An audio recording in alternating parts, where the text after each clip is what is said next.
대부분 직장인이라고 들었는데 필요할 수 있는 월요일 저녁 시간에 이렇게 아름다운 곳에 오붓하게 앉아있는 모습 보니까 너무 기쁩니다. 저에게 포인트가 없는데 다음 한번 넘겨주시는 건가요? 네, 좋습니다. 그리고 이게 영상을 찍는 것 같은데 사실 저만 보면 의미가 없고 이게 살짝 틀어서 저것도 나와야 아주 좋을 것 같은데 혹시 이거를 뭐 고난이 있든 없든 자원하는 사람이 이걸 한번 틀어서 뭐 제 얼굴뿐 아니라 이것도 같이 나올 수 있도록 약간 방향을 바꿔주시면 녹화본을 보시는 분들이 좋을 것 같습니다. 예, 제가 맡은 강의는 청년들의 선교적인 삶입니다. 저는 과거 15년 선교사로 중국과 말레이시아에서 15년을 있었고요. 선교하고 사무총장으로 한국에 온 지는 3년 됐습니다. 그래서 저는 선교사로 청년들을 나가게 하는데 전문가인데 제가 요청받기는 선교적 삶에 대해서 나눠달라고 요청을 받았습니다. 그래서 여러분 오늘 밤은 잠시 안심하셔서 좋겠습니다. 여러분 당장 아프리카와 이슬람을 향해서 달려나가라고 하는 내용은 오늘 아닐 것 같습니다. 다행인가요? 아니면 아쉬운가요? 그것보다는 저는 여러분에게 좀 와닿는 이야기를 해드리고 싶습니다.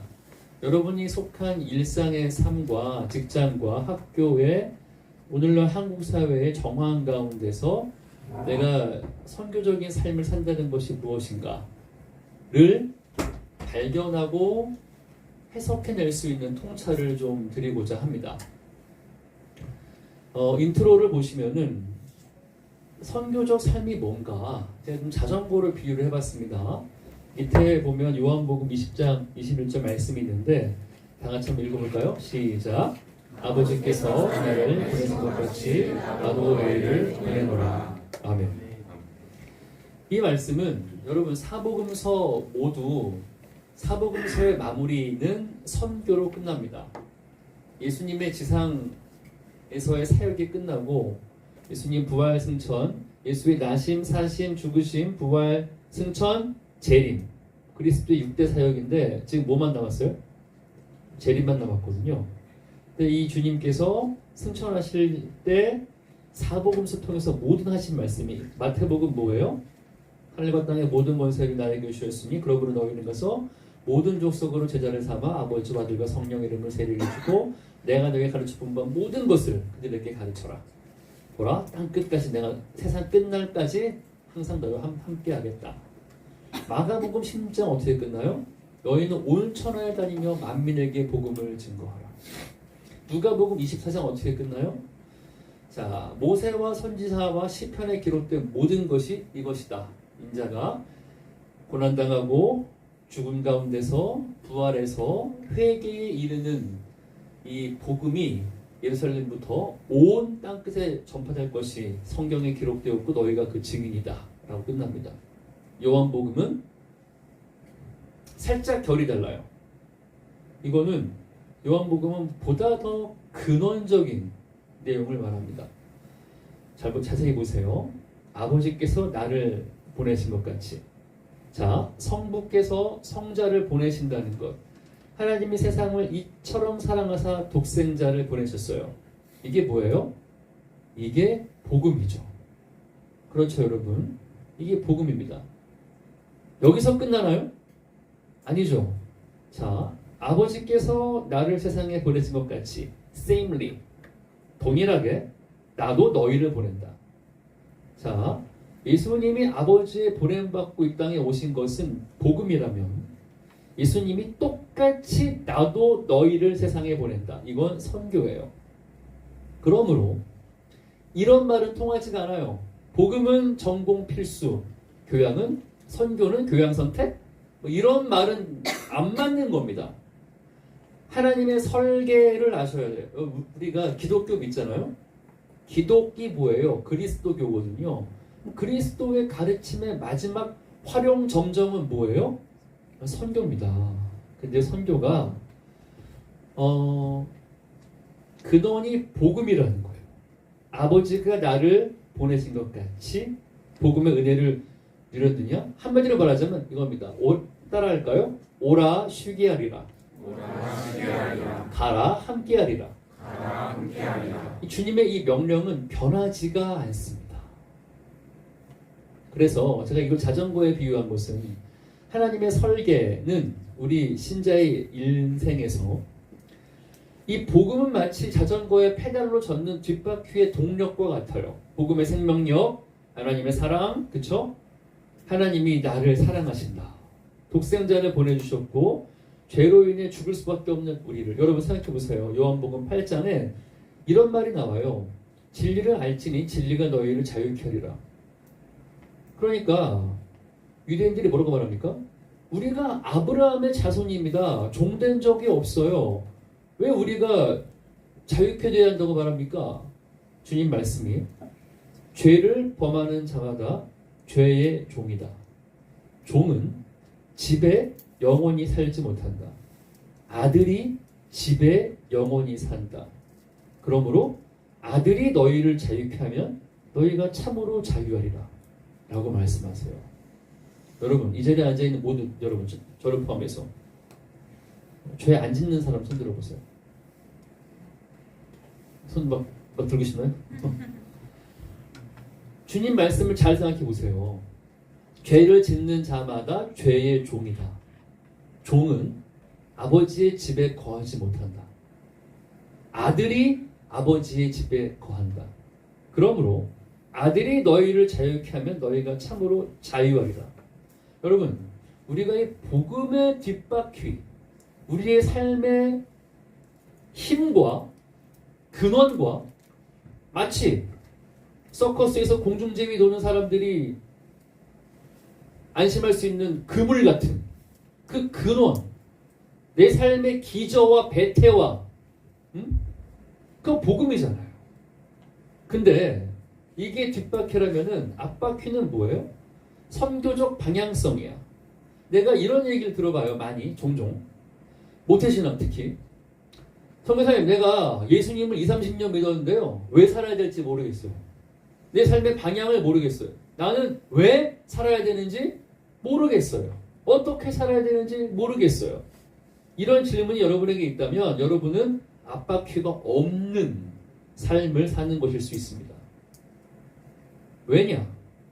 하나님의 설계는 복음의 뒷바퀴와 선교적 방향의 앞바퀴를 두 바퀴가 돌아가도록 우리를 지으셨거든요.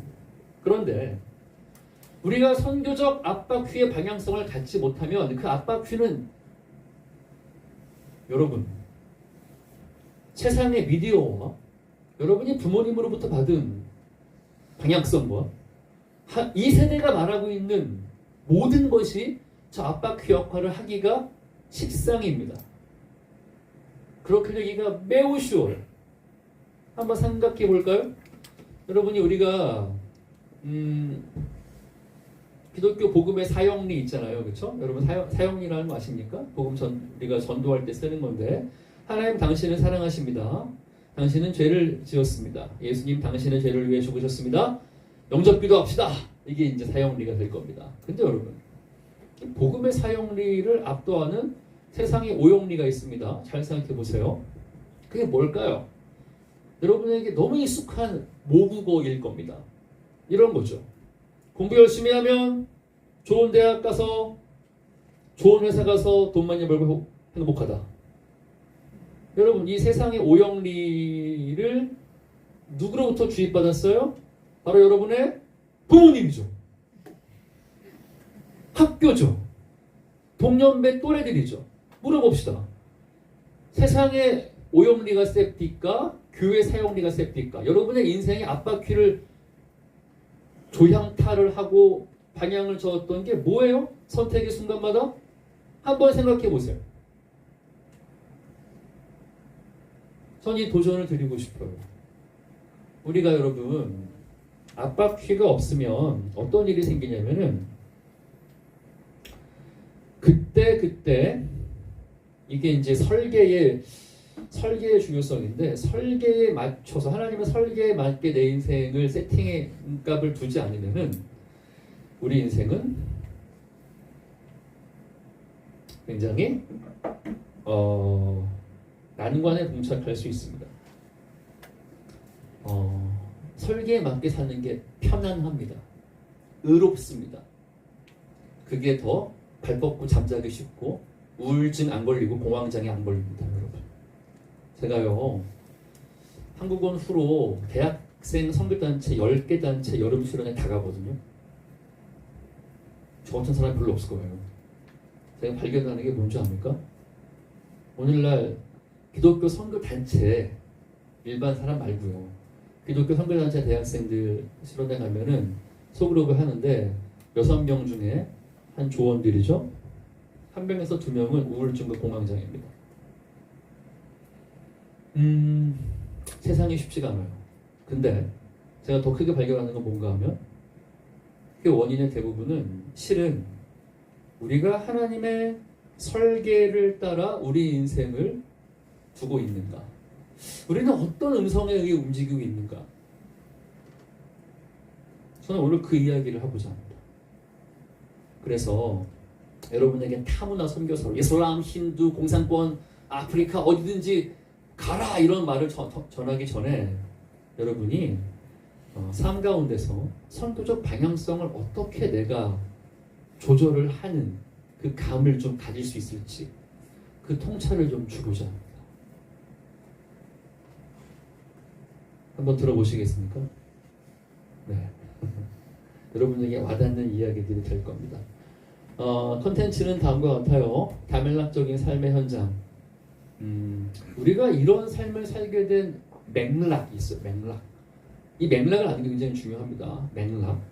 그리고 성경에서 여러분의 삶을 기독교인 청년이라면은 월요일에 이 시간에 앉아있을 만한 청년들이라면은 웬만한 여러분이 1급수라고 난 생각을 해요. 반갑다 1급수야 라고 주위에 한번 인사하면 좋겠는데 여러분은 반갑다 1급수야. 예, 얼마나 수고가 많이 세상에서. 그러니까 근데 여러분 우리가 1급수일수록 이런 절망과 패배감에 매몰릴 수 있어요. 내가 기준만큼 못하고 있다 라는 생각? 근데 성교적인 삶을 살았던 다양한 케이스를 좀 볼 겁니다. 제가 일부러 저들의 인생이 막 스펙타클한 성공이나 아니면 정말 승승장구하는 어떤 정황에 있지 않고 오히려 힘든 상황 가운데서 그들이 어떻게 부름받고 보냄받은 삶을 살았는가에 대해서 좀 확인할 겁니다. 그리고 마지막 결론은 나는 지금 선교적 삶을 위한 숙련 과정 중이다라는 것, 내 인생이 지금 어느 정도의 어느 위치에 와 있구나라는 걸 조망할 수 있는 메타인지에 대한 좀 자료를 드리고자 합니다. 제가 9시 15분까지 하라고 제가 들었거든요. 맞습니까? 맞아요? 내 맘대로네 그럼. 달려보고 또 피곤해서 쉬었다 합시다. 그럼 한번 쉴게요. 다음 본격적으로 들어가 보겠습니다. 다멜락적인 삶의 현장을 볼 텐데 여러분 우리가 원래 우리 인간은 우리가 이 모더니티가 있다면은 프리모던, 모던, 포스트모던 이 시기를 크게 나눌 수가 있습니다. 그리고 오늘날 이 AGI 시대가 열린다고 하죠. 범용 인공지능 사회가 열린다고 하는데 4차 산업이 될 것입니다. 우리가 이 4단계를 통과하는데 유럽은 400년 걸렸어요.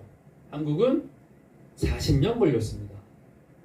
여러분 오늘날 교회에서 힘든 게 뭔가 하면 사실 목사님들이 더 힘들어. 왜 그런가 하면은 교회에 이 40년 내 시대 분들이 다 앉아 계세요. 이건 유럽에 존재하지 않습니다.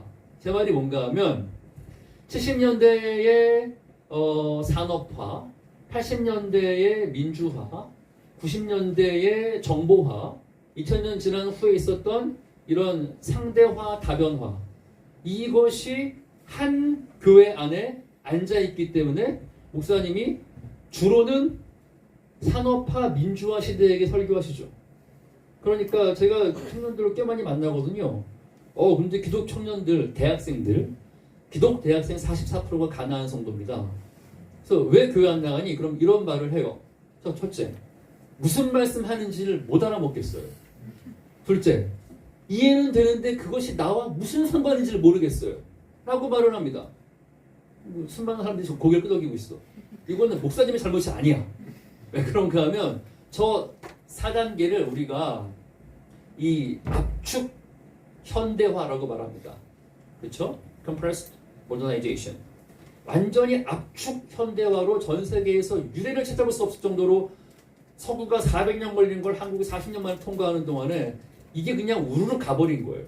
그러면 이 정황 가운데서 우리가 선교적인 소명을 따라 사는 게 뭔지 좀 우리가 좀 봐야 됩니다. 왜 그런가 하면 우리 한국의 상황은 독특합니다. 한국은 제가 지평의 융합이라는 말을 쓸게요. 어렵지 않죠, 여러분? 괜찮죠? 괜찮죠? 네. 지평이죠, 지평. 원래는 이것이 400년 단위로 100년, 100년씩 있어야 되기 때문에 그냥 하나 배우면 그거 100년 써먹는 게 상식이었는데 한국은 10년 전에 배운 거 오늘날 써먹을 수 있는 게 별로 없어요. 이 지평의 융합이 굉장히 촘촘해져야 되기 때문에 그렇습니다.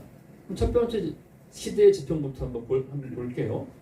프리모던 사회는 어떤 사회입니까? 농경 사회고 서구의 비유를 들자면은 테일러는 옷 만들고 베이커는 빵 굽고 스미스는 대장장이라서 못 만들고 챈들러는 양초 만들어요. 이름이 직업이었다고요. 이것이 봉건 서구의 모습이죠. 전통적인. 아무런 고민을 할 필요가 없어요. 베이커의 아들로 태어나면 베이커 빵 구우면 되는 거고 챈들러의 아들로 태어나면 양초 만들면 되는 겁니다. 어떤 고민이 필요 없다고요. 그리고 신분제와 공동체 이미 결정된 삶 그리고 반경 30km를 떠나본 적이 없는 사람들. 그래서 반경 30km 안을 안 떠났기 때문에 보통 반경 한 2km 안에서 배우자를 만나서 결혼하죠. 이게 여러분 불행해 보여요? 이거 꽤 괜찮은 겁니다. 이게 나쁜 게 아니에요, 여러분. 이때의 소명이란 건 뭘까요? 여러분 잠깰 겸 한번 따라할까요? Common good. Common good이 뭐예요? 이거는 종교개혁자들이 이 시대잖아요. 이 시대 때 이 기독교인들의 소명을 이렇게 말했어요. Common good. 이게 뭔가 하면은 루터의 말입니다. 직업은 하나님의 가면이다라고 말했어요. 뭔 말인가 하면 우리가 일용할 양식을 주세요. 그럼 하나님께서 빵을 툭 떨어뜨려 주시는 게 아니라 그렇죠? 밀을 심게 하시고 거두게 하시고 베이커가 빵을 굽게 하시고 그 시장에 유통되게 하시고 그래서 우리 식탁에 올라온다라고 말한 거예요. 그렇죠? 밤에 깜깜해 양초를 주세요. 그럼 초가 하늘에서 뚝 떨어지는 게 아니라는 거예요. 과정이 있고 이 모든 과정은 직업으로 촘촘히 연결되어 있다는 겁니다. 그래서 common good이라는 개념은 뭔가 하면 인간이 하나님의 형상이잖아, 여러분. 응? 우리가 하나님의 형상인데 하나님의 형상이 사회를 이루고 산다는 것 그리고 그 안에 직업이 존재한다는 것 그 직업이 하나님의 가면이라고 말하는 거예요. 그래서 루터가 이런 말을 합니다. 지금 설교문을 작성하는 나의 이 오른손과 염소 젖을 짜는 저 안악의 손은 다르지가 않다라고 말을 합니다. 이것이 직업 소명론이에요. 그렇죠? 그러니까 뭐 귀천이 없는 겁니다. 이것이 종교개혁자들의 공언이에요. 왜냐하면 그 전에 로마 카톨릭은 이 거룩한 일과 세속 일로 딱 구분되어 있었어요. 거룩한 일은 사제에게 속했고 평신도는 찬양도 평생 부르면 안 돼. 찬양 부르는 수도사가 따로 있거든요.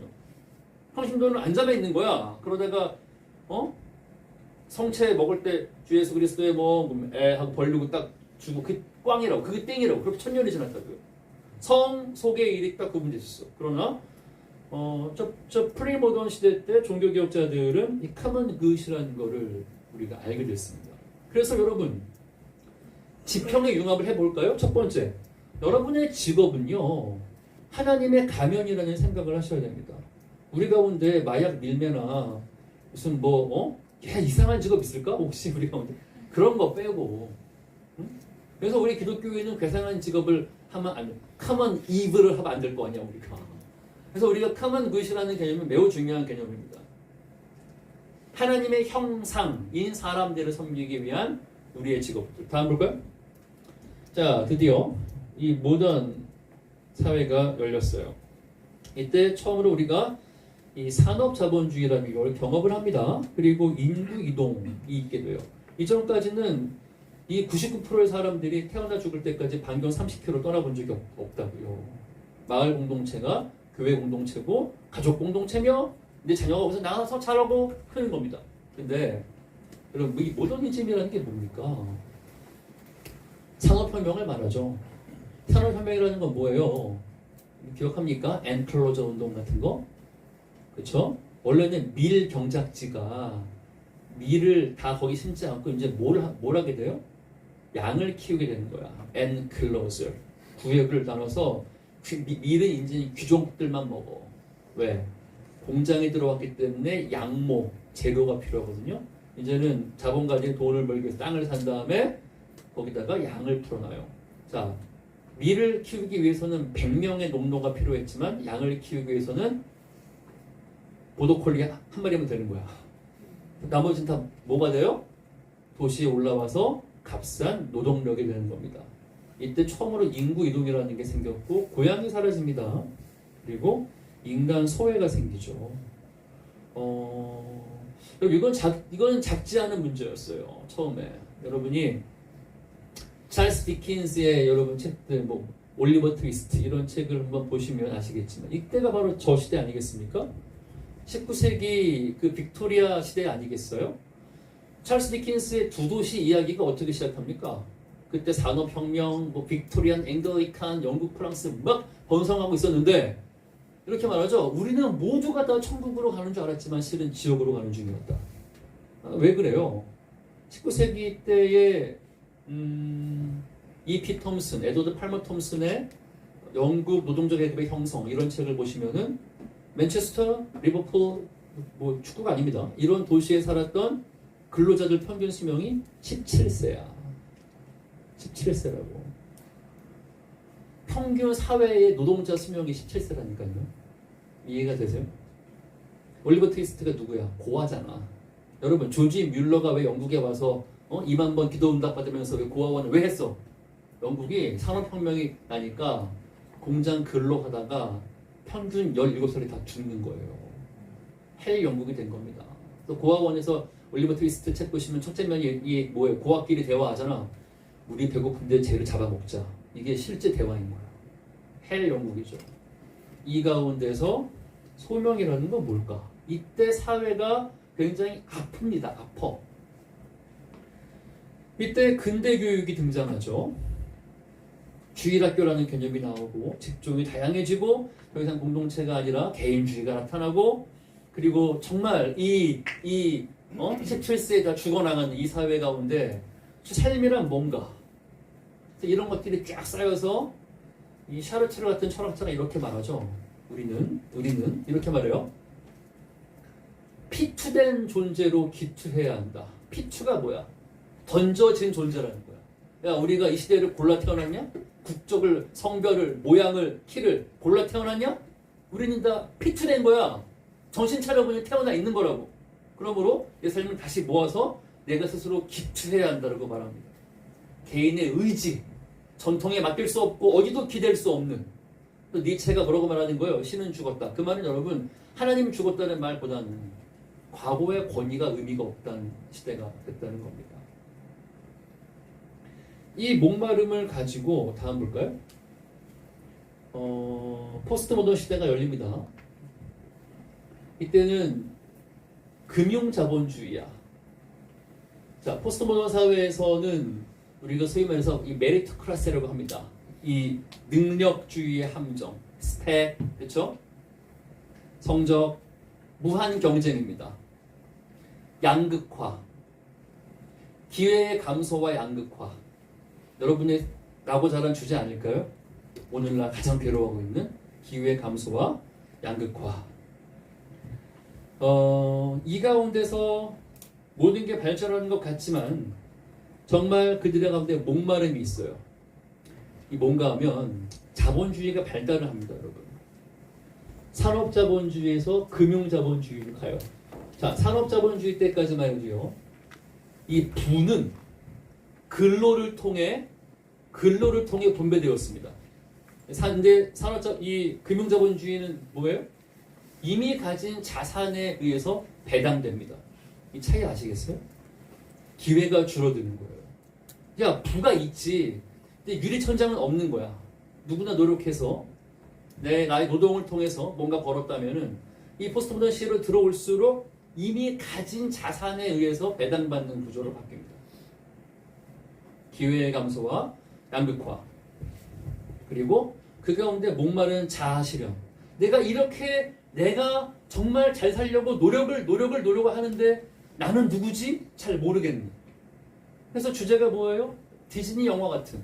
디즈니 영화가 뭐예요? 주제가 나의 트루 셀프를 발견하는 거잖아요. 모든 게 라이언 킹부터 시작해서 모든 다 말해봐요. 디즈니 영화, 만화. 나의 진정한 나를 발견해서 삶을 의미를 발견하게 된다라는 주제 아니겠어요? 이때 중요한 역할을 하는 사람이 저 락강이라는 분인데 들어봤나요? 락강? 락강이 욕망 이론에서 어떻게 말합니까? 이 중요한 이 이슈를 던져요. 우리는 타인의 욕망을 욕망하고 타자의 서사를 살아간다라고 말합니다. 여러분, 락강이 던진 충격은 이거였어요. 이때 이미 자본주의 역사가 100년이 지난 뒤입니다. 사람들이 발견한 건 뭔가 하면 그렇게 자본주의가 발달하고 유럽이 강성해지는데 자살률이 최고고 행복하지가 않은 거예요. 왜 이러냐? 우리가 양극화 기회 감소 가운데 이렇게 노력을 해서 대학을 가고 취직을 하고 노력을 하는데 왜 우리 행복하지 않는가? 락강의 이슈는 이거예요. 그것은 네가 타인의 욕망을 욕망했기 때문이다 라는 거예요. 한번 예를 들어 볼게요, 여러분. 타인의 욕망을 욕망한다. 여러분이 정말 되고 싶은 거, 갖고 싶은 게 있을 거야. 그쵸? 되고 싶은 외모, 갖고 싶은 물건, 그쵸? 가고 싶은 직장, 뭔가 있을 겁니다. 추구하는 바가. 이렇게 물어볼게요. 그게 여러분 안에서 정말 생산된 거예요? 아니면 여러분의 또래나 미디어나 부모님이나 이 사회로부터 주입된 거예요? 잘 생각해 보세요. 한번 잘 생각해 보세요. 그게 어디서 온 거예요? 응? 분별이 안 될 수도 있어. 근데 락강은 뭔가 하면 우리가 100년을 열심히 살아봤다. 우리 행복하지 않다. 왜? 내가 정말 갖고 싶은 그 빨간 차, 그쵸? 내가 정말 사귀고 싶은 그 180의 형제, 뭐든지, 그 외모, 그 피부, 뭐든지. 그게 왜 우리가 그걸 추구하지? 이거 미디어에서 봤기 때문이야. 타인의 욕망을 욕망하더라는 거예요. 그래서 타자의 서사를 내가 그 서사대로 못 사는 것 때문에 불행하더라 이겁니다. 그래서 락강은 어떻게 말해요? 이렇게 말해. 차이를 열망하라. Be yourself 라고 말합니다. 그 다음부터는 뭐가 중요해져요? 따라할까요? 취향이 중심이 돼요. 오늘날 현대인들은 둘 중 하나입니다. 타인의 욕망을 욕망하든지 자기의 취향을 추구하든지. 여러분 안 그래요? 잘 생각해 보세요. 근데 여러분 문제가 뭔지 압니까? 근데 그 다음 문제인데 타인의 욕망을 추구하고 자기의 취향을 추구했는데 Be yourself라고 말했지만 이 Be yourself를 하기 위해서 이렇게 질문을 해야 돼. But do you know who really you are? 네가 누군지 알아야지 너를 추구할 거 아니야. 여러분 타인의 욕망도 나의 취향도 나야 진정한 내가 아니에요. 내가 증명해 볼까요? 내가 여기 오기 전에 목사님하고 앞에 있는 저 중화로 식당에서 저기 중국 음식 먹었거든요. 맛있더라고요. 네, 전혀 안 드셨을까? 한번 물어보자. 자, 짬뽕과 짜장 중에 골라봐요. 짬뽕, 짜장. 뭐가 맛있나? 나는 뭘 더 좋아할까? 자, 짬뽕 손 들어보세요. 나는 짬뽕이다. 뭐야? 왜 이렇게 적어? 오케이. 짬뽕이 오케이. 손 들어주시고. 무슨 말이야? 짜장이지. 그 간짜장, 그 갓볶은 양파에다가 계란 먼저 먹으면 요즘에 왜 간짜장에 계란을 안 주냐? 손 들어봐. 짜장. 오케이. 좋아요. 탕수육 한 번 해볼까? 자, 부먹, 찍먹 손 들어봐요. 탕수육은 원래 부먹이지. 탕수육은 원래 부먹이다, 그치? 야, 부먹. 나는 부먹이다. 부먹. 그렇지. 여기가 살아있네, 그래도. 자, 뭔 말입니까? 부어 먹으면 불어서 맞대가리 없지. 바삭바삭 해야지. 찍먹이에요. 자, 손 들어봐요. 찍먹. 패싸움 나겠다, 이제. 내가 물어볼게. 여러분, 봐봐요. 이렇게 질문할 때. 당신은 어떤 존재입니까? 저는 찍먹의 짬뽕입니다. 그게 여러분의 true self예요? 진정한 자아냐고요. 근데 여러분 오늘날은요 용기와 정의가 뭐가 됐냐면은 웃지도 않아. 이 용기와 정의가 뭔가 하면 모두가 짜장 나는 굴짬뽕입니다. 오 용감해 정의로워 이런 시대가 됐어요. 그럼 이거는 틀린 거예요. 분별이 돼야 돼요. 왜냐? 용기와 정의라는 거는 취향을 밝히는 게 아니에요. 원래 약자의 편에 서는 거고 불공평에 항거하는 것이며 악습에 대응하는 것들, 대처하는 것들 이것이 용기와 정의였는데 오늘날 완전히 뒤바뀌고 말았어요. 여기까지 쭉 오면서 이 소명이라는 것이 어떻게 바뀌었냐면 common 굿에서 가면 갈수록 어떻게 바뀌냐 하면은 true self와 내가 추구하는 커리어 자체가 소명이 되기 시작합니다. 그렇죠? 왜냐? 직업이 바뀌거든요. 옛날에는 챈들러가 빵구 보면 돼요, 안 돼요? 이상한 거야. 근데 오늘 여러분 지금 직장에서 은퇴할 때까지 남아있을 분만 손들어 보세요. 아, 여러분 여기 춘천이라서 공무원 많지? 여러분 다르겠다. 여러분 그럴 수 있겠다. 여러분은 많은 공무원 할 수도 있겠다, 그치? 여기 좀 약간 예외가 있네요. 그래요. 하세요. 괜찮아요. 근데 전반적인 서사는 뭔가 하면 이제는 사회 자체가 그렇게 안정적이지도 않고 직종이 바뀌는데 다음 볼까요? AGI 시대가 되었습니다. AGI 아시죠? 범용 인공지능입니다.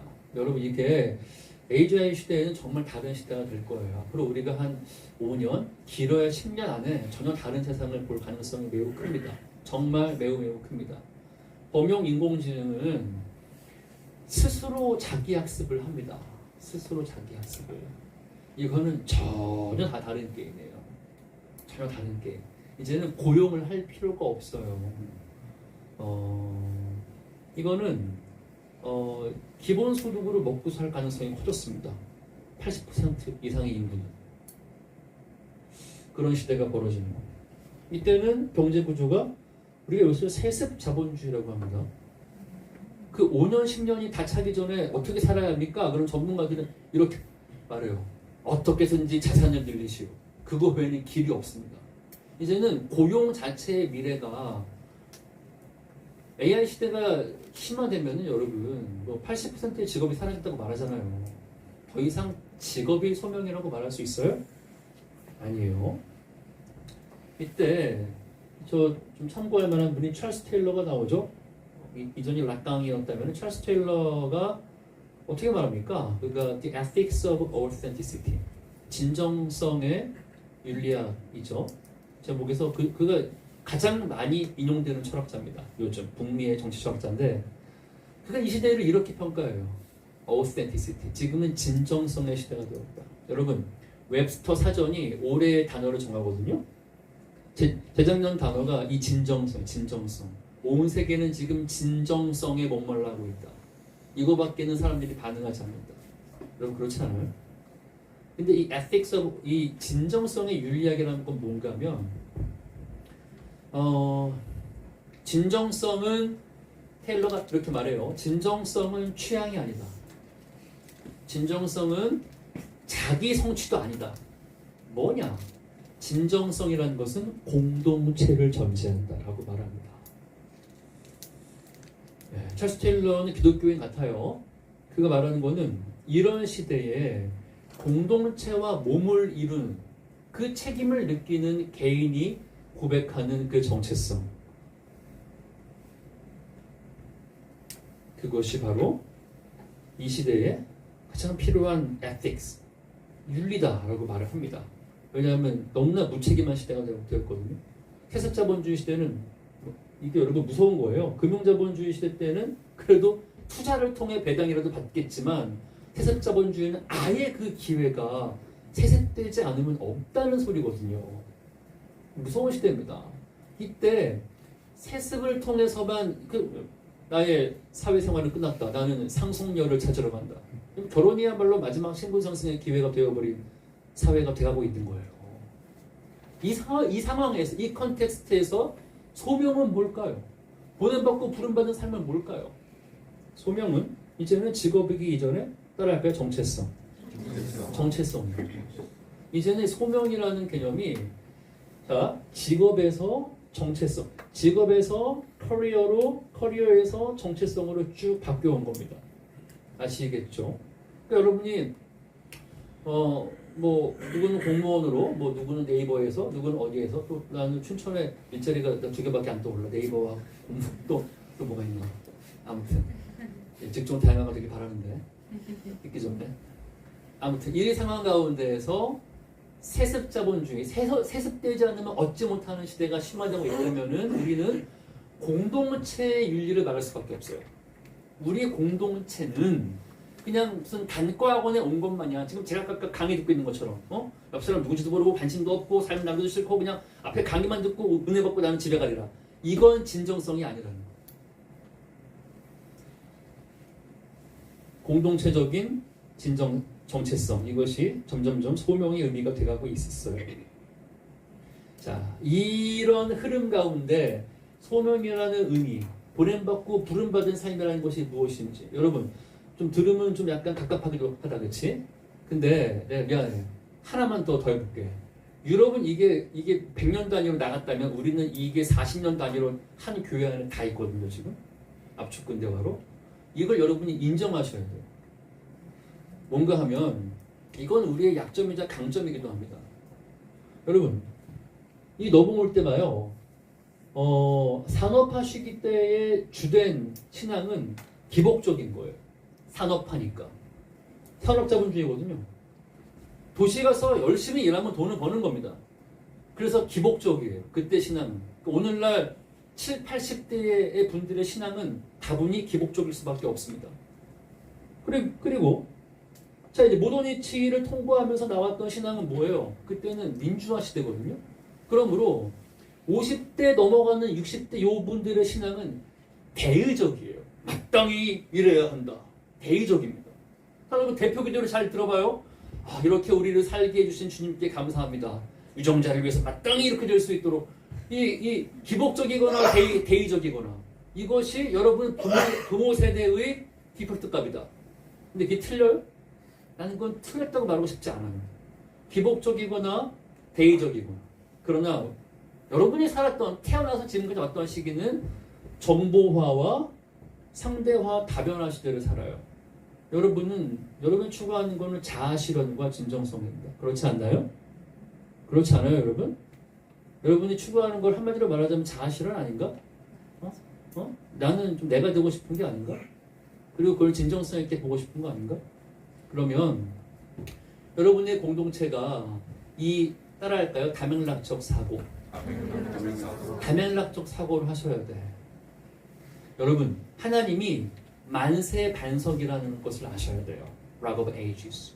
만세반석이란 말은 뭔가 하면 하나님은 모든 사회, 모든 시대의 질문에 대해 답을 하세요.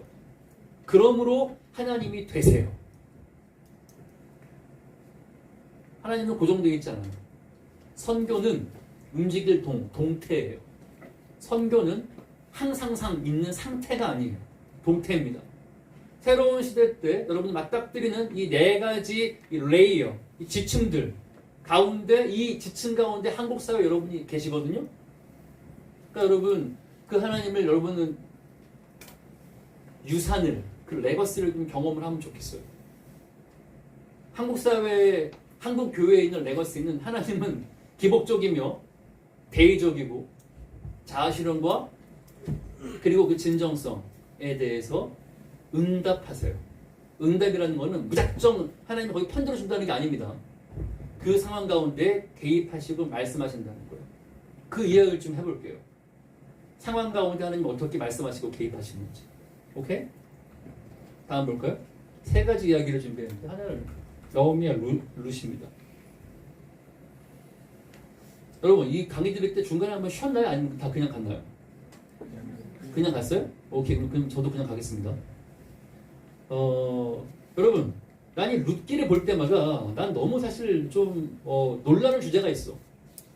왜 그런가 하면 룻이 모압 여인이잖아. 이방인이거든요. 그러니까 선교적으로 말하자면은 나오미가 룻을 전도한 겁니다. 그렇거든요. 근데 이방 여인 룻이 나오미를 따라올 정도로 나오미에게 무슨 매력이 있었죠? 도대체 룻은 왜 나오미를 따라왔을까요? 우리가 선교적인 삶을 산다 하면은 혹시 여러분 이런 고정관념이 있는지 모르겠어. 나의 직장 상황 가운데 정말 내가 진짜 그쵸? 정말로 흠결 없이 승승장구하고 내가 정말 어떤 고지에 올라서 모두의 존경과 찬사를 받을 적에 이 모든 영광을 하나님께 돌립니다. 그때 수많은 사람들이 주께 돌아올 것 같다. 그치?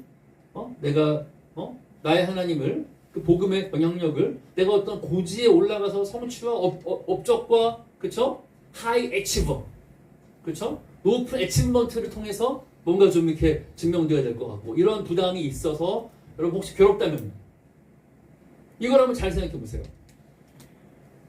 나오미에게 무슨 매력이 있습니까? 룻이 본다면 여러분 룻기 아시죠? 여러분 주일학교 야간 나오지 않았죠? 네. 한번 생각해봐요. 여러분 룻기의 이야기를 생각해봐요.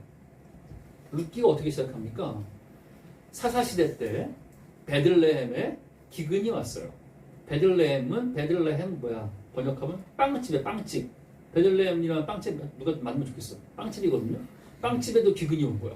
근데 이게 사사기잖아. 사사기는요, 여러분 업다운 사이클이 분명합니다. 업다운 사이클이 분명하면 우리는 뭘 할 줄 안다? 치고 빠질 줄 안다. 그쵸? 저점일 때 사서 고점일 때 팔아야 되는 거잖아. 그치? 사사기는 이게 너무나 쉬운 겁니다. 저점 고점의 반복이거든요. 그러니까 좀만 머리 있는 사람들은 이 나오미 집안은 머리가 있었어. 그래서 올 게 왔구나. 자, 이제 저점이구나. 이 시기를 피하자. 그래서 모압으로 쏙 갑니다. 나오미와 남편과 두 아들 말론과 기련이 모압 땅으로 가요.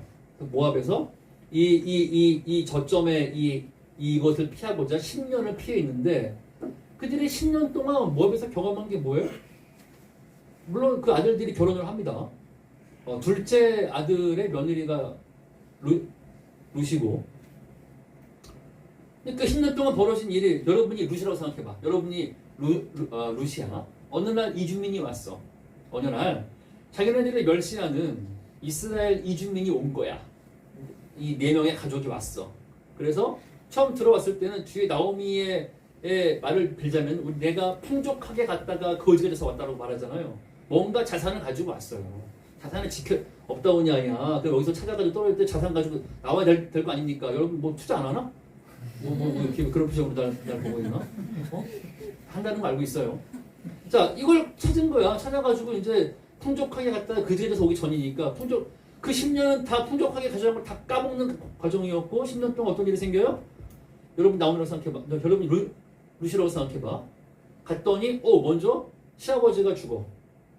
그리고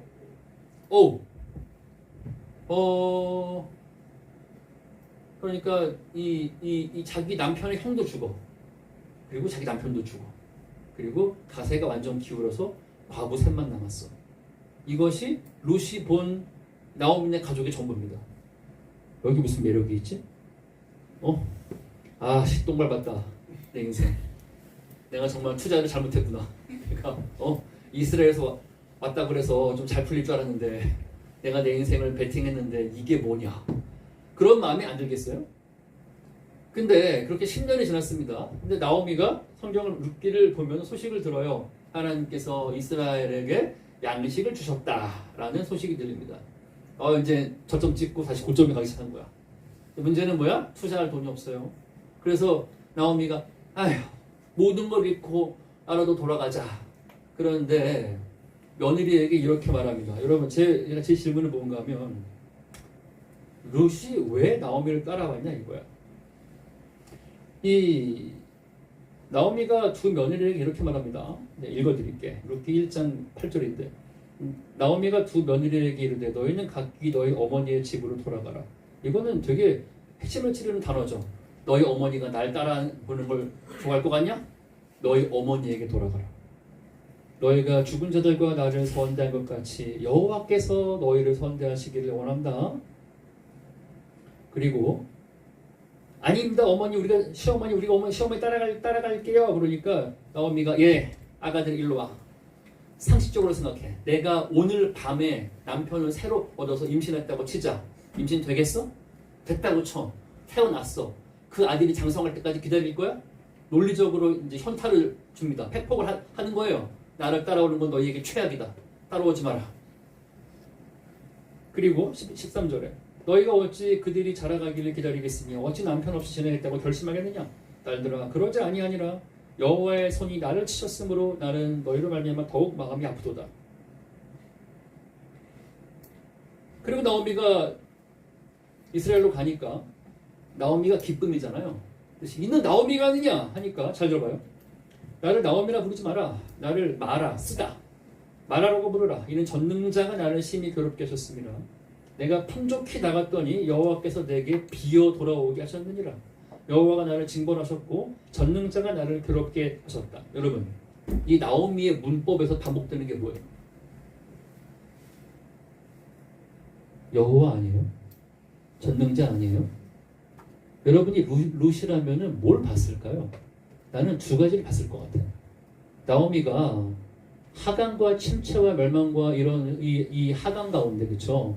쪽박찬 하강 가운데 나오미는 계속 여호와 전능자 여호와께서 하셨다.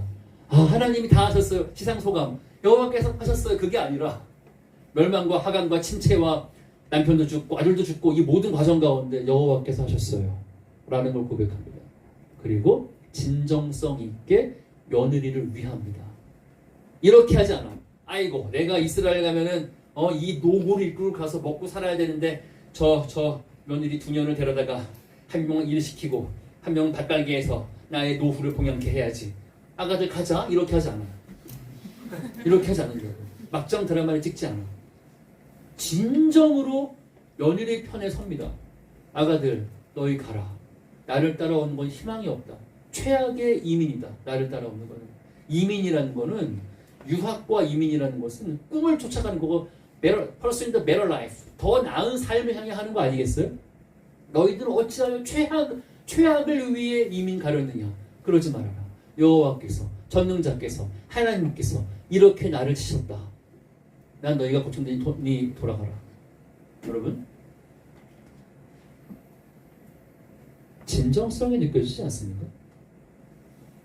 여러분, 저는요 사람이 여러분 성공 신화에만 좋아요 누른다고 생각하지 말아요.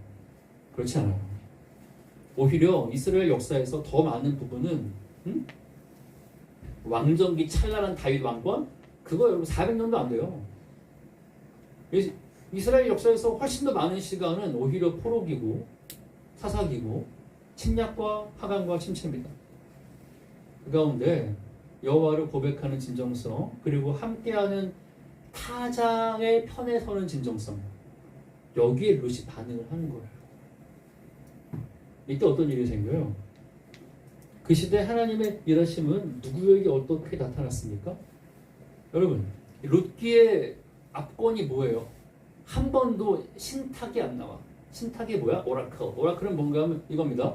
주께서 이르시되 여호와께서 가라사대 하나님 말씀하시되 이런 것이 한 번도 안 나온다고. 근데 시종 1번 하나님의 일하심으로 충만하죠. 무슨 말이에요? 자, 아니 룻이 어머니의 하나님이 나의 하나님 될 것이고 어머니 백성이 내 백성이 될 것이라. 어머니 죽는 곳에 내가 죽겠습니다. 내가 죽음 외에는 어머니를 떠난다면 여호와께서 내게 벌을 내리실 겁니다. 그러니까 나오미가 못 말리겠다는 거 알았어. 알겠다. 가자 아가 하고 갔어요. 여러분, 이때부터입니다. 하나님은 누구에게 일하십니까? 이 정말 이 최약체가 되고 최하층민이 됐고 사회적으로 아무 소망이 없는 이 두 늙은 젊은 과부 누가 봐도 희망도 없는 이들에게 이제 하나님께서 일하시기 시작합니다. 여러분, 이 하나님께서 인자와 박애의 하나님이라는 걸 아셔야 됩니다.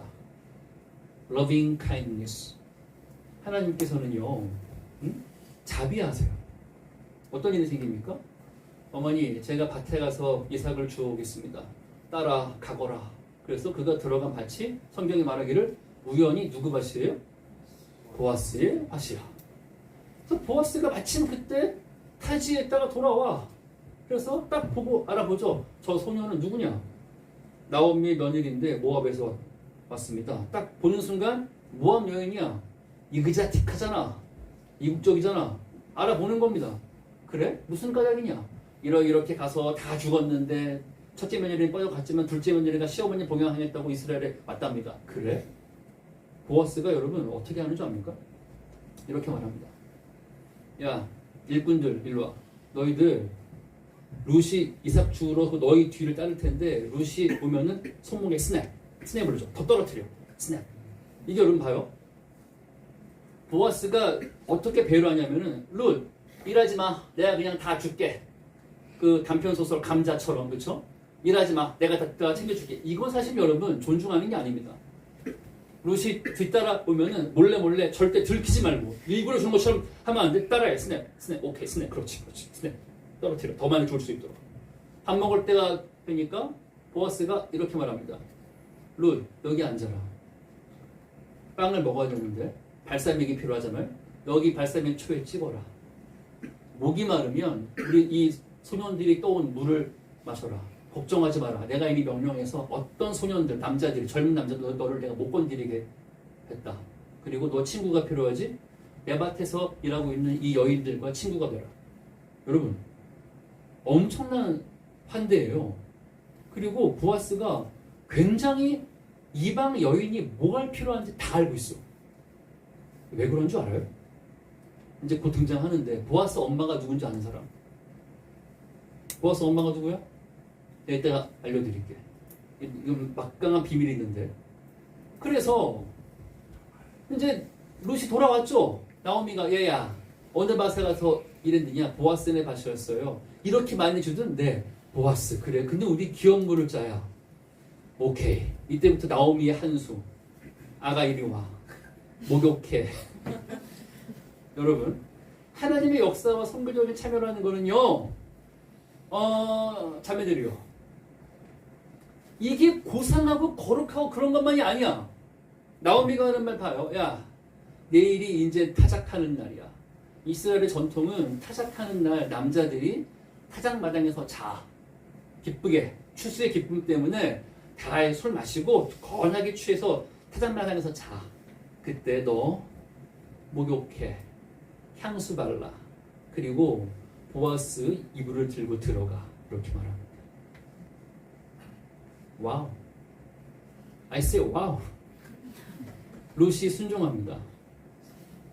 여러분 이게 룻이 이걸 충분히 상상하셔야 돼요. 저는 물론 결혼했기 때문에 말할 수 있어요. 제가 결혼했고 아들만 3명이거든요. 첫째 아들은 내년이면 대학 졸업하는데 말째는 초등학교 1학년이거든요. 주님의 재림에는 어떤 희망도 없다고. 그러니까 여러분 이 목욕한 처녀의 몸에서는 살냄새가 나요. 그러니까 여러분 미칩니다. 남자들은요. 밤에 그것도. 잘 봐요. 룻이 나오미가 시킨 대로 하는 거예요. 그래서 가만 봤다가 보아스가 누운 자리를 기억했어. 그리고 살짝 가서 그 자락을 덮고 같이 누워 있습니다. 근데 보아스가 자다가 발을 축축 치는데 뭐가 물컹하잖아. 이게 뭐지 물컹하다 보니까 그래서 보니까 여자야. 그래서 넌 누구냐 했더니 룻이 뭐라고 말합니까? 이렇게 말해요. 당신의 자락으로 소녀를 덮으소서. 와우. I say 와우. 자매들이요. 괜찮은 형제가 있거들랑 당신의 자락으로 소녀를 덮으소서. 여러분 굉장히 용기 있는 거예요. 응? 사랑을 쟁취하는 거잖아. 그러니까 보아스가 어떻게 하랍니까? 역시 보아스였어요. 룻 빨리 누워라. 왜요? 타작마당은 여자가 들어갈 수 없어요.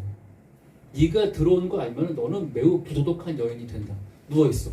누워있고 해 뜰 무렵에 모두가 일어날 때 그때 묻어서 너도 같이 일어나야 한다. 누워있어라. 그리고 네가 무슨 말 하는 줄 알겠다. 내가 너희의 기업 물을 자야. 귀여운 부를 자인데 나보다 먼저 귀여운 부를 자가 있어. 내가 날이 트면 그 사람 만나서 그 사람이 귀여운 부르지 않겠다고 하면 내가 너의 남편 되겠다. 누워있어. 하고 룻을 보호합니다.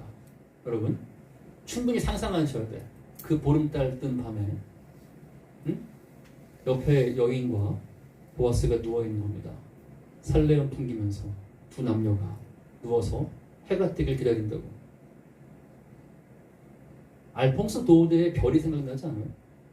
스테파네트 아가씨 이야기 아시죠?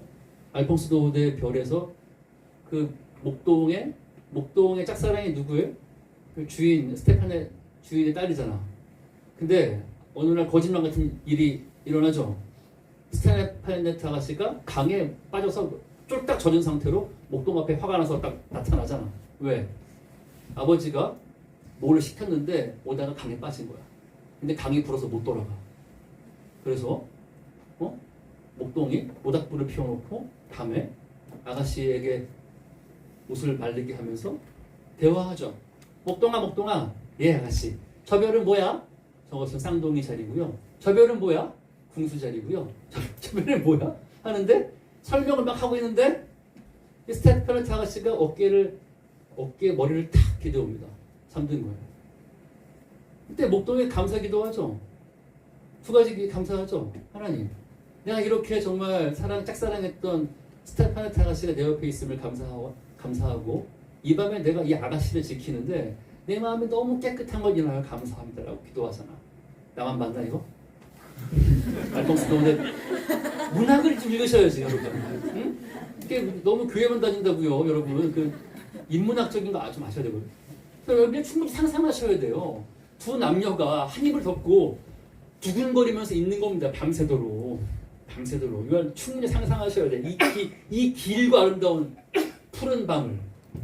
그래서 그 다음날 아시죠? 결국 보아스가 룻을 아내로 맞이하게 되고 이 룻이 임신해서 애를 낳게 되는데 여기에 대해서 성경이 어떻게 말하는지 압니까? 아시죠? 살몬은 보아스를 낳았고 보아스는 오벳을 낳았고 오벳은 이새를 낳고 이새는 다윗을 낳았더라. 이 보아스가 룻을 통해 낳은 이 오벳이 다윗의 할아버지가 되는데 보아스가 어떻게 이렇게 이방 여인을 잘 섬길 수 있었죠? 왜냐하면 보아스의 엄마는 기생 라합이거든. 여러분 선교는 내가 처지가 곤란한 가운데 하나님을 진정성 있게 부르고 그 사람의 인격과 정황을 진정성 있게 생각해주고 돌보는 거예요.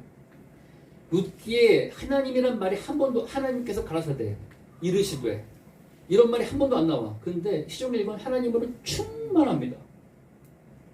하나님 어디 일하실까요? 아까 소명이 정체성이랬어. 그렇죠?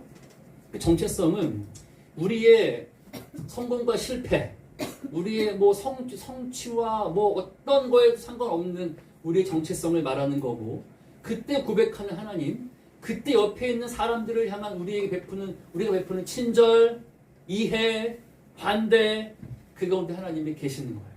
보아스는요, 여러분 이거 궁금하지 않았어? 여리고성에 살았던 라합.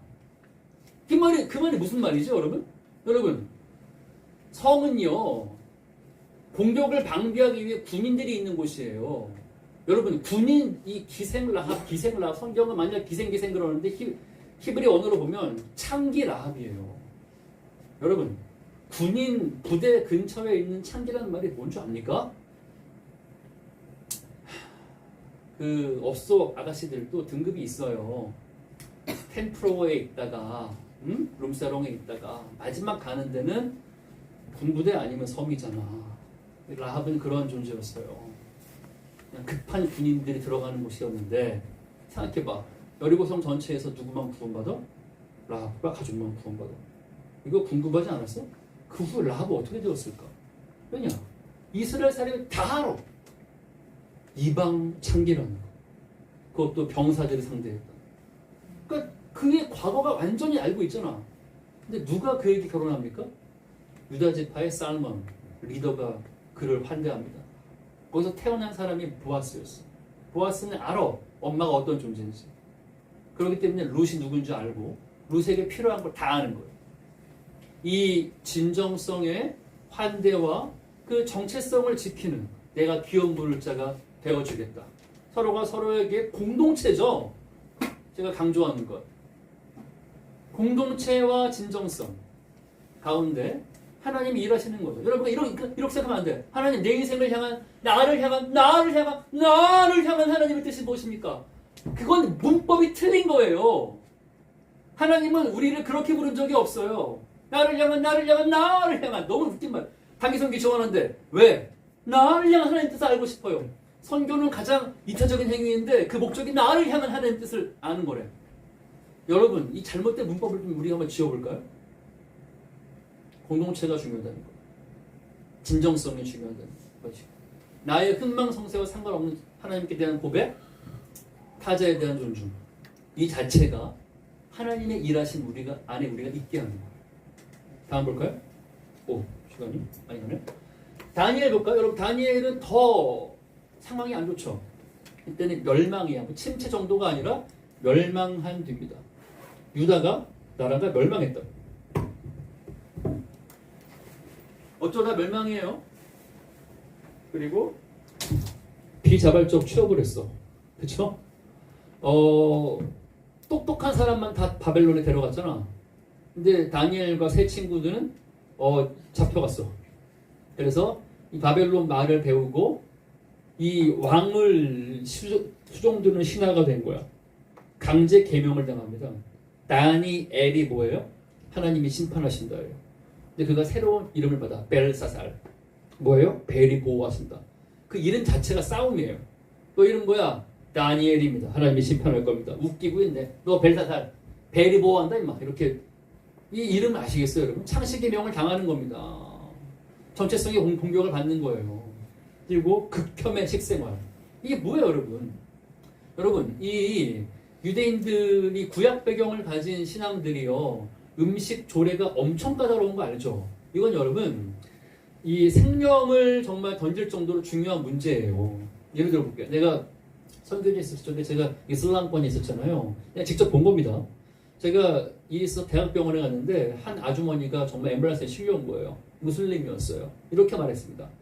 돼지고기를 한 번도 먹은 적 없는 깨끗한 피를 수혈해 주십시오.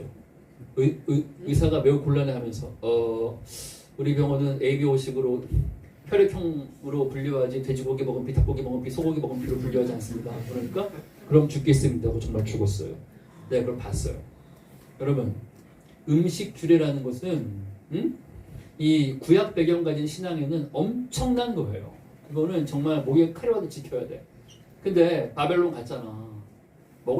아시죠? 베드로가 기도할 때 보자기가 딱 내려온 잡아 먹으라. 봤더니 그냥 먹지 못하는 부정한 동물들이 가득해. 먹을 수 없습니다. 하나님이 먹어라. 먹을 수 없습니다. 뻗팅기는 것처럼. 이거 못하는 겁니다. 어떤 일이 생겨요? 다음. 이런 상황 가운데서 다니엘이, 여러분, 내가 다니엘을 고른 이유는 혹시 여러분의 직장 생활이 포로기에 끌려간 다니엘 같을까봐 하는 말이고요. 그 과장, 그 부장, 그 대리, 그 누구, 악마 같은 인간들, 극혐해, 내가 저들과 같이 점심 먹을까요? 굶고 말겠다 하고, 삼각김밥 먹고 말지 하고 막, 그럴 수 있잖아, 우리가? 충분히? 응? 안 그러겠냐고. 그럴 수 있어요, 우리가. 근데 여러분, 다니엘이 어떻게 하는 줄 아셔야 돼요. 상을 엎어요. 안 먹겠다고. 시험하시라고. 채소와 물만 주소서. 기간을 정해놓고. 그 다음에 우리들의 얼굴이 고기 먹은 저놈들보다 빛이 안 나나 봐주십시오.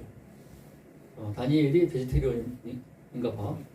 채소만 먹었는데 살이 뽀얗고 좋아 보였대.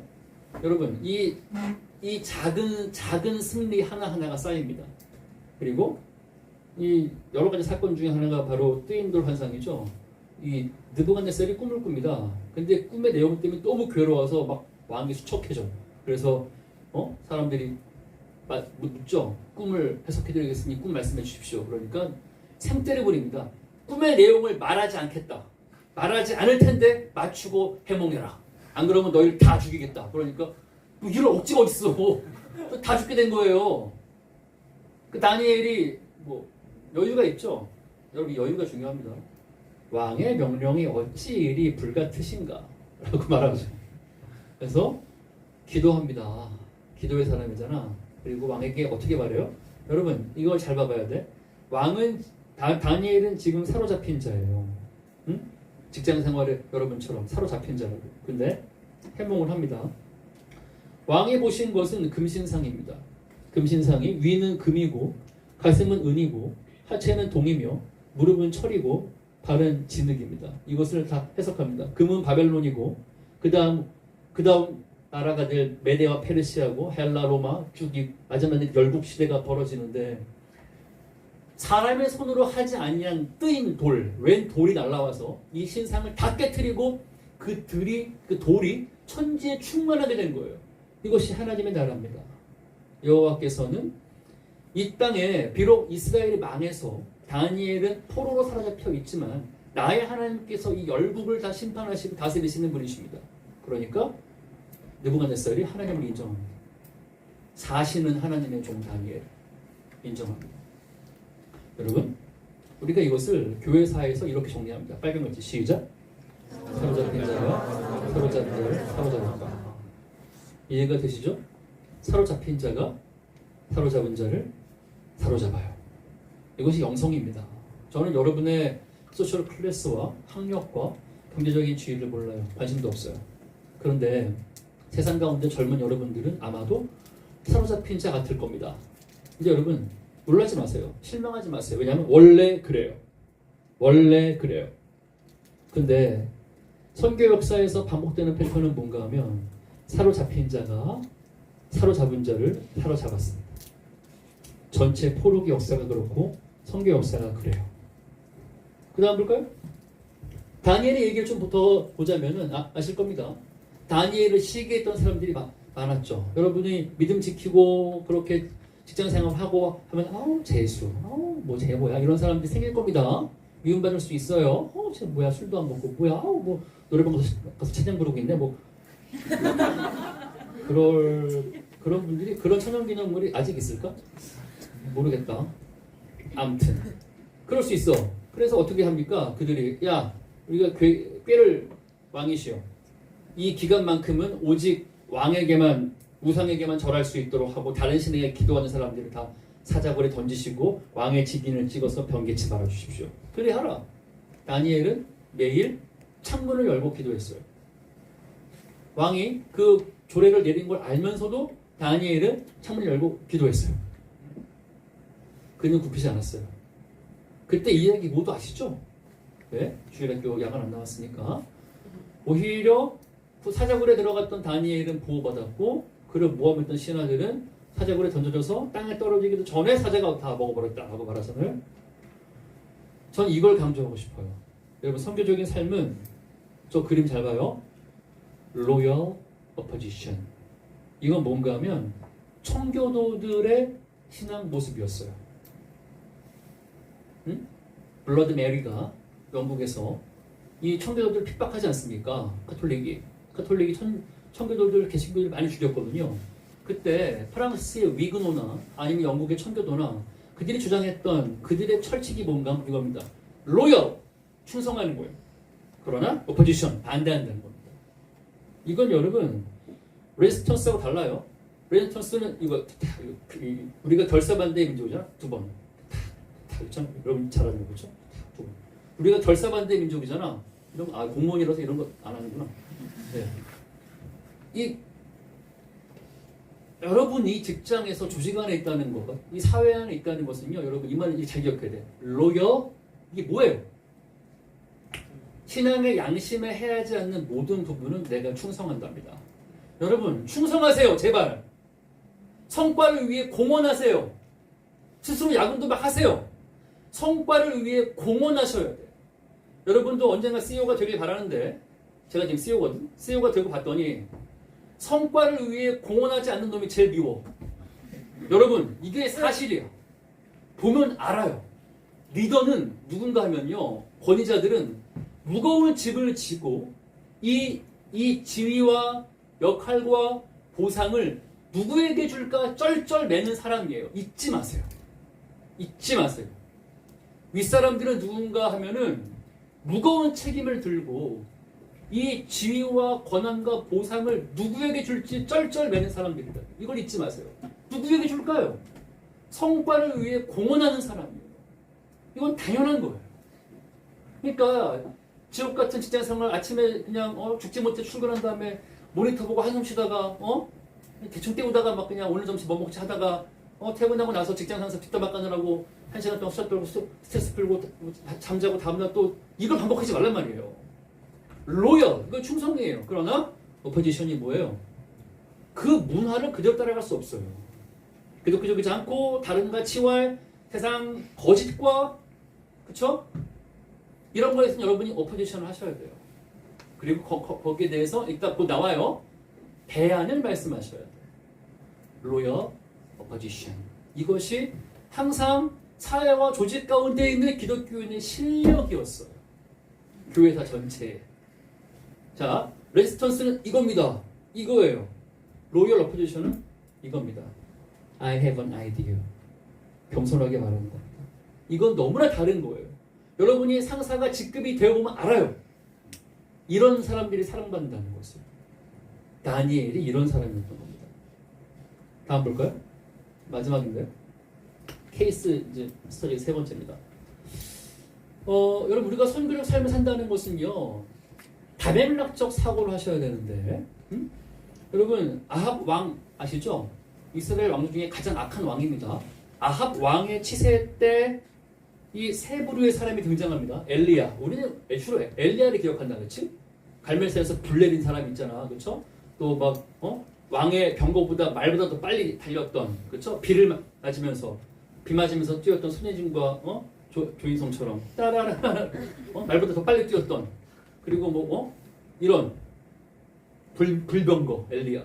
근데 여러분 우리가 잊으면 안 되는 게 누군가 하면 오바댜와 굴 속에 선지자가 있어요. 이거 같이 한번 읽어볼까? 시작. 아합이 왕궁 맡은 자 오바댜를 불렀으니 오바댜는 여호와를 지극히 경외하는 자라. 이세벨이 여호와의 선지자들을 말할 때에 오바댜가 선지자 100명을 가지고 50명씩 불에 숨기고 떡과 물을 먹었더라. 늘 주에게 말하기를 엘리야가 여기 있다. 여호와의 사자들이 죽은 사람이니 내가 오늘 그에게 보이리라. 잘 봐요. 세 부류의 사람이 나와요. 치세는 아합 치세였어. 어둠의 치세였고 가뭄이 3년이 지난 뒤라고. 아주 처참한 상황에서 믿음의 사람이 3명이 나오는데 오바댜가 누구야? 그는 여호와를 지극히 경외하는 자인데 아합의 왕궁 맡은 자야. 여러분 이게 같이 병립이 됩니까? 병립될 수 있어야 합니다. 친아합인데 하나님을 지극히 경외한데 이게 무슨 말이지? 이게 여러분 이 영성이 있어요. 우리가 이것을 두왕국 이론이라고 말합니다. 루터교가 이걸 강조합니다. 두왕국, two kingdoms. 이게 무슨 말인가 하면 하나님의 이 땅을 향한 뜻은 자, common 룰이 있고 redemptive 룰이 있어요. 일반 법칙이 있고 구원 법칙이 있습니다. redemptive 룰, 구원 법칙은 교회에 주셨고 일반 법은 누구에게 주셨어? 세속 정권에게 주었습니다. 이것이 하나님이 사용하시는 기관, 국가와 교회를 인정하는 거예요. 이게 두왕국 띠어리입니다. 이거는 전통 기독교의 한 갈래예요. 두왕국, two kingdom theory. 이것이 아합의 영성이었어요. 그는 오바댜의 영성이에요. 그는 아합의 충신인데 여호와를 지키 경외하는 자예요. 그래서 이거 잘 생각해봐. 아합의 부인 이세벨이 여호와의 선지자들을 막 죽여. 그때 아합에 충성하는 것 같지만 그러나 로열 오포지션 뭐합니까? 뒤에 가서는 하나님의 선지자들을 50명씩 따로따로 굴에 넣어두고 물과 양식을 먹여요. 여러분 이게 쉬울까? 선지자를 다 죽이는 마당에 50명이면 많이 먹고 많이 쌓을 거 아닌가? 그 식량을 더군다나 가뭄 3년인데 지금 백성이 먹을 것도 없는데 그 저희 가뭄의 때에 그 50명 두 그룹에게 물과 양식을 매일 줬다고. 이게 쉬울 것 같아요? 쉬운 게 아닙니다. 이거는 두왕국 영성을 말해요. 엘리야는 뭘까요? 변형론. 이건 칼빈주의자입니다. 칼빈주의자. 칼빈주의는 뭔가 하면 변형론이야. 그건 뭔가 하면 횃불을 드는 겁니다. 불의한 것에 대해서 바꿔버리자고 말하는 거예요. 엘리야는 갈면 선전포고 하는 거야. 갈면 산으로 불러와라. 자, 불로 응하는 신이 신이다. 콜 해봐. 이런 식으로 하는 겁니다. 그렇죠? 이게 바로 변형론이지. 그럼 굴 속의 선지자 50명 그들은 뭐야? 가장 비겁한 놈들인가? 아니지. 그들은 여러분 대항론이라고 해요. 대항론은 뭔가 하면 이건 주로 초대교회 모델인데요. 이런 겁니다. 여러분 태풍이 심하게 불 때 우리는 세상에 빛과 소금이니 촛불을 들자. 그럼 촛불 다 꺼집니다. 어떻게 해야 돼요? 한번 여러분 들어볼까요? 여러분 직장에서 아직 여러분 뭐 직급도 높은데 한번 한번 도지사 왔을 때 할렐루야 한번 외치고 한번 해볼까 한번? 어떻게 되나? 폭풍이 셀 때는 촛불을 감춰야 됩니다. 촛불끼리 뭉쳐야 돼요. 이 형성이. 이것이 바로 초대교회죠. 초대교회 형성은 뭔가 하면 초대교회가 여러분 무력과 힘으로 로마를 전복시켰어요? 그렇게 안 했어. 근데 결국 초대교회의 믿음이 로마를 전복시키죠. 대한 공동체를 만드는 거예요. 대한 공동체. 자, 선교라는 것은, 선교적 참여라는 것은 다양하게 표현돼요. 대한 공동체를 만들고 숨어서, 그리고 부왕국을 섬기면서 내가 로열 오포지션을 할 수도 있고, 오히려 엘리야처럼 덤벼라 싸우자 라고 말할 수도 있고, 다양한 영성으로 표현됩니다. 여러분이 이런 질문을 해야 돼요. 내가 속한 이곳은 지금 어떤 선교적 참여가 필요한가? 그리고 나는 어떤 영성을 가지고 있는가를 보셔야 됩니다. 이것이 다맥락적 사고예요. 이것이 여러분의 학교나 직장이나 상황에서 여러분이 한번 잘 보셔야 되는 겁니다. 그러니까 우리가 엘리야를 뭐 추정하기 쉬워. 근데 여러분 엘리야가 저렇게 불로 응답받는데 허구한 날 매일매일 불로 응답받아요? 평생 한 번 처음이었어요. 오히려 더 많은 세월은 사실은 저런 다른 영성일 수가 있어요. 오늘 강의는 마무리 해볼게요. 아직 나에게는 8분의 시간이 있네요. 다음 볼까요? 자, 여러분 이걸 인정하셔야 됩니다. 나는 숙련 과정 중에 있다. 여러분 숙련 과정. 여러분은 지금 그 직업에 되기 위해서 얼마나 많이 공부하고 시험 봤습니까? 그렇지 않아요? 여러분 자동으로 거기까지 간 거 아니잖아요? 숙련 과정은 뭔가 하면 이 숙련 과정에 대해서 이 플러의 리더십, 그러니까 거기 대학원의 학장이었던 로버트 클린턴이 이렇게 말했어요. Fruits come from our being. 열매는 우리의 존재로부터 말미암는다. 그래서 God always deals with our being, even when we are most focused on ministry. 이해가 되시죠? 열매는 존재로부터 말미암기 때문에 하나님은 언제나 우리의 존재, being을 만지신다는 거예요. 이 뜻이 뭘까요? 오늘 최종 정리가 되겠네요. 다음 이걸 자세히 보세요. 로버트 클린턴은 한 사람이 선교적인 삶을 살아가는 전체 과정을 이 4단계로 표현했는데 사실 이 여기 클린턴은요 전무후무한 사람이야. 왜 그런가 하면 성경에 나오는 사람과 역사에 존재했던 기독교 위인들 이분이 한 4,000명을 빅데이터를 양적 조사를 했어요. 물론 대학원생들 시켰겠지. 안 봐도 비디오 아닌가? 근데 그 양적 조사를 통해서 빅데이터를 통해서 뽑아낸 그 소스에서 공통 분모들과 패턴이 발견됐다는 거예요. 이거 좀 설명해 볼게요. 잘 봐. 첫 번째가 선리적 준비기야. 이건 뭐야? 내가 선택할 수 있는 게 아닙니다. 내가 어떤 가정에 태어났고 남자와 여자로 태어났고 대한민국 사람으로 태어났고 이런 얼굴로 태어났고 이런 IQ 이 시대 이런 사람으로 태어났어. 우리가 여러분 이걸 바꿀 수 있어요? 못 바꿔. 그래서 이거는 선리적 준비기에 중요한 게 뭔가 하면 내가 이러한 생리적이며 생득적인 이걸 가지고 내가 어떤 태도를 가지고 사회화를 했는가. 이것이 첫 단추를 여는 겁니다. 그 다음 뭐예요? 그 다음이 아마 대부분 여러분이 속한 단계일 거예요. 그러니까 선리적 준비기는 주로 학생의 시기를 말합니다. 학생. 양적 사역은 뭐예요? 특징이 뭐야? 여러분 한번 읽어볼까? 시작. 손과 발로 일하는 사회초년생, 은사를 발견, 상사와 조직의 불만, 나라면 어떻게 할 것인가, 소셜 베이스 형성. 양적 사역 시기는 20대 후반, 30대 초중반이 될 겁니다. 어쩌면 30대 후반까지 갈 수도 있어요. 로버트 클린턴은 이런 말을 해요. 실은 대다수의 사람은 양적 사역하다가 죽는다라고 말합니다. 왜 그런가 하면 잘 봐요. 이 특징이 뭔가 하면 머리가 아니야. 시키는 거를 손과 발로 일합니다. 여러분 대부분 시키는 거 하지 않나요? 여러분 직급 안에서는 그렇지 않습니까? 그리고 왜냐 사회초년생이기 때문에 그리고 손과 발로 그야말로 양적 사역이에요. 양을 쌓는 일을 하면서 이것저것 하면서 내가 이게 나에게 은사가 있구나. 그쵸? 난 여기 창의성이 있고 이건 내가 못하는 거고 부딪혀 보면서 나의 은사가 개발이 되는 겁니다. 나의 스페셜티가 나온다고요. 그리고 이때 등장하는 게 뭔가 하면 상사와 조직의 불만을 갖게 돼요. 이것은 상사가 아무리 좋아도 불만을 갖게 돼 있어요. 왜? 여러분이 그 사람이 아니기 때문에. 상사와 조직에 대해 불만이 있는 건 당연한 겁니다. 당연한 거예요. 이거 이상하게 생각하지 말아요. 근데 중요한 게 뭔 줄 알아요? 왜 대다수의 사람들이 양적 사역하다가 죽는 줄 알아요? 왜냐? 저 두 숙제를 하지 않기 때문이에요. 빨간색이에요. 나라면 저렇게 안 해. 그러면 너라면 어떻게 할 건데? 나라면 이렇게 해. 라는 자기의 솔루션을 만들고 있어야 돼요. 그리고 그 양적 사역을 하면서 만나는 사람들과 소셜 베이스를 만들어야 합니다. 이 두 가지 숙제. 나라면 저렇게 안 해. 하고 퇴근하고 맨날 포차에서 상사 뒷담화 가다가 10년을 보내봐. 영원히 양적 사역하다가 죽는 겁니다. 젖은 낙엽으로 착 붙어 있다가 그냥 죽는 거지. 근데 누가 저기를 벗어납니까? 나라면 저렇게 안 해. 너라면 어떻게 할 건데? 나라면 이렇게 할 거야. 라는 거를 차곡차곡 계획을 세운 사람. 그리고 그것을 함께 할 수 있는 소셜 베이스, 관계망이죠. 그걸 만든 사람은 양적 사역에서 그 다음 단계로 진입한다고 합니다. 이것이 질적 사역이에요. 질적 사역은 특징이 뭐예요? 더 이상 손과 발로 일하지 않아요. 뭘로 일해? 머리로 일합니다. 시작. 업무의 리더가 됩니다.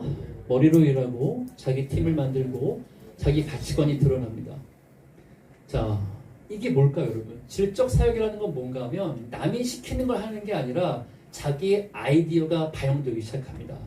이 두 가지는요, 뭐 동전처럼 휙휙 이렇게 선이 명확하지 않을 수 있어요. 대리, 과장, 부장 올라가면서 점점 바뀔 수도 있습니다. 근데 특징이 뭔가 하면은 자기의 문제의식이 개입되고 그것이 기여가 되는 거예요. 손과 발로 기여했다면 이제는 머리로 기여합니다. 근데 이때 숙제가 뭐예요? 갈등을 해결하고 덕성을 갖춰야 돼. 갈등이 왜 있습니까? 양적 사역의 후배론들을 괴롭히거든요. 여러분, 직장 상사가 돼보세요. 훨씬 어려워요. 이거를 혼낼 수도 없고 나 때는 안 그랬는데 쟤는 어떻게 하면 좋을까? 괴롭거든요. 그리고 시대와 상황이 늘 바뀌잖아. 이 가운데서 갈등이 일어나.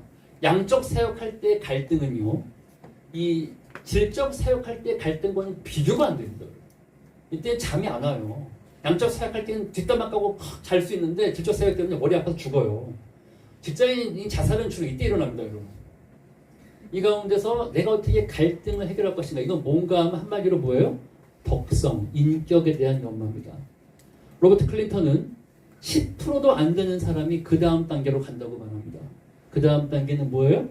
인격적 사역이에요. 이건 뭐예요? 머리로 일하지 않고 손으로 일하지 않아. 뭘로 일해요? 이렇게 일해. 힘들지. 자, 금융치료. 괴롭지. 커피. 그랬어? 이렇게 해볼까? 인격이 일을 하는 겁니다. 인격이. 인격적 사역까지 간 사람들은 다음 세대를 키워요. 한국의 비극이 뭐예요? 다 스스로 자라. 키울 수 있는 인격과 덕성이 모자란다는 거예요. 소총수는 많은데 장교가 없다는 거 아니겠어요? 한국의 비극은? 왜 그럴까요? 이 과정을 통과하는 사람이 적다는 거예요. 여러분 대부분 아마 양적 사역일 것 같은데 아닌 분도 있겠지만 이 가운데 느끼는 고민이 뭘까요? 내가 그리스도인으로 나의 직급과 나의 상황 속에서 여기에 정체되어 있다면 나에게 지금 주어진 숙제가 뭘까요? 고민해 보셔야 되는 겁니다. 다음 볼까요? 아직 1분 남았으니까 인트로 했으니 아우트로까지 한번 해보겠습니다. 제가 좋아하는 반지의 제왕이죠. 톨킨의 책 중에 니글의 이파리라는 책이 있어. 나 이 책 한 권을 이 한 바닥에 요약하느라 정말 애먹었다. 이 니그레 이펠이라는 말을 보면서 오늘 여러분에게 위로를 주고 싶거든요. 위로를. 어쩌면 제 강의조차도 선교사님 정말 힘들겠네요. 거기까지 하기가. 그렇다면 여러분에게 난 좀 위로를 주고 싶어. 니그레 이펠의 내용 한번 볼까요? 내가 읽어드릴게. 화가 니글에게는 꼭 그리려는 그림이 있었다. 사실 니글이라는 말 자체가 뭐예요? 니글 동사죠? 꾸물꾸물 일하다야. 우리 같지 않아요? 게으르고 꾸물꾸물하고 할 거 많은데 끝까지 유튜브 보고 앉아있고. 왜 시험 기간에는 씨름 대회도 재밌을까요? 화가 니글에게는 꼭 그리려는 그림이 있었다. 그는 이파리 하나에서 시작해서 나무 한 그루 전체의 이미지를 마음에 품고 살았다. 하지만 존처럼 진도가 나가지 않았다. 논문을 못 쓰는 거야. 우선 화가 자신이 나무보다 완벽한 잎에 더 공을 들였기 때문이다. 전체보다도 부분적인 걸 어떻게 하고자 했었어. 그는 또 따뜻한 마음 때문이었다. 이웃들이 부탁하는 일들을 처리하느라 니글은 늘 붓을 놓아야 했다. 어느 날 밤 니글은 시간이 얼마 남지 않은 걸 깨달았다. 제발요, 아직 완성하지 못했단 말이에요. 불쌍한 니글은 엉엉 울며 소리쳤다. 니글이 죽어요. 화가가 하늘나라 가장자리쯤 이르렀을 때 거기에는 꿈꾸던 커다란 나무, 그의 나무가 완성된 모습으로 서 있었다. 니글이 어림짐작으로 추측해 보았지만 좀처럼 포착할 수 없었던 바로 그 상태였다. 니글은 말했다. 이건 선물이야. 여러분, 이해가 되시나요? 지금 내가 내 밑에 N이야. 그래서 걱정이 돼. 우리 S들 뭔 말이야? 그럴까 봐. 여러분, 우리가 이 땅에서 완성본을 보려는 그 지나치는 강박은 좀 버립시다. 앞서 했던 강의 내용은 뭡니까? 열심히 하세요. 근데요, 자신이 무너지고 망가지고 깨어지기까지 투신하진 하시되 내가 누군지 잃어버릴 정도로 투신하지 마세요. 이 니글의 이파리가 주는 이 책이 주는 교훈이 뭔가 하면 하나님 나라는 우리 힘으로 완성되는 게 아니에요. 주님이 완성하십니다. 우리는 그 가운데 참여, 초청을 받은 거예요. 그래서 우리는 적어도 이 보장이 필요해. 하나님 나라의 완성의 주체는 내가 아니다. 하나님이시다라는 깊은 확신.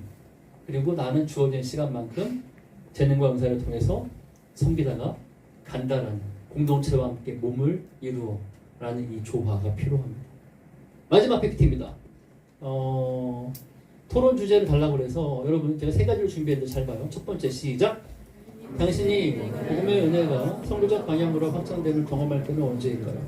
이거 매우 중요합니다. 여러분이 단지 복음의 은혜를 가진 다음에 그 다음에는 이 핸들은 자 비트코인, 금, 뭐 할까? 이런 식으로 가면 안 되거든요. 그럼 이게 맞지가 않아. 이 작동이 안 된다고요. 응? 여러분의 진정한 은혜를 경험할 때가 있을 거예요. 내가 누군지 깨닫는 겁니다. 복음으로 인한 나의 정체성이 깨달아지고 어떻게 살아야 될지가 좀 깨달아질 때가 언제예요? 왜냐하면 그거를 여러분이 잡아야 됩니다. 예배입니까?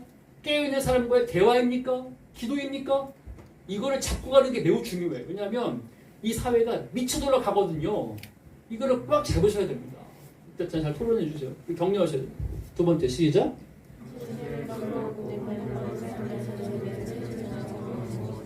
그걸 좀 나누셔야 돼요. 내 직장 상사가, 내 학교 교수님이, 아이 부모님이, 괜찮아. 누가, 뭐 우리에겐 컨텍스트에서 정황이 있잖아요, 그렇지? 그걸 좀 나눕시다. 그래서 우리가 이거를 서로가 알고 격려하고 여기 선배들이 있다면 그걸 또 위로해 줄 수 있어야 되고 마지막 이게 세 번째가 중요한데 이건 내가 읽어드릴게. 자신의 삶의 어려움을 숙명 과정으로 여기셔야 됩니다. 그것이 무의미한 게 아니에요. 양적 사역의 시기를 사람들 뒷담화 까고 타인의 욕망을 추구하고 자기 취향을 추구하다가 끝내지 마세요, 여러분. 여러분이 다 인격적 사역까지 가시면 좋겠어요. 그리고 교회가 그 서로를 격려하는 선교적 공동체로 세움받도록 함께 간절히 기도해야 됩니다. 왜 그런가 하면은 선교적인 삶은 혼자 하는 투쟁이 아니에요. 여러분이 교회 공동체, 여러분 청년부 없다면 이 자리에 모인 여러분들도 좋아요. 기도짝을 정하셔서 오늘 최욱 선교사가 한 말, 이 모든 자료 다 여러분들 다 드릴 겁니다. 다 발라하세요. 그러니까 참고하면서 우리가 서로를 격려해서 우리에게 주어진 경주를 한번 나아가 보자. 보냄받고 부름받는 삶을 살아보자 하고 한번 나눠보시면 좋을 것 같아요. 아유, 5분 초과했어요. 혹시 질문이 있을까요? 질문이 없네요. 그래요. 여러분, 많은 얘기했어. 근데 이해가 되시나요? 되게 바라고요. 제가 기도하겠습니다.